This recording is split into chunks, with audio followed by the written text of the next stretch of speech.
futbalisti a jeden basketbalista publikum ľahko dostanú do varu. Videami na internete zaujali najmä mladých, svoju show preto začali predvádzať aj žiakom na školách.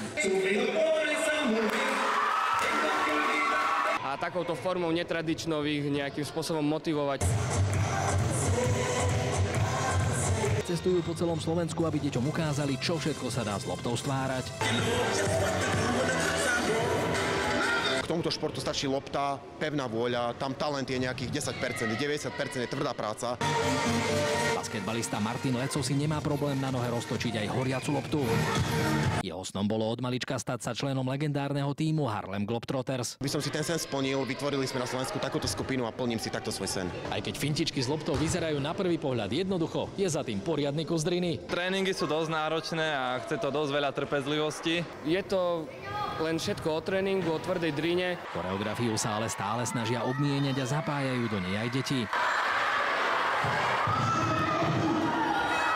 Fakt boli dobrí, vytrenovaní. Som pri niektorých kúskoch ani nedýchal. Skúsim si aj ja niektoré finty s loptou doma.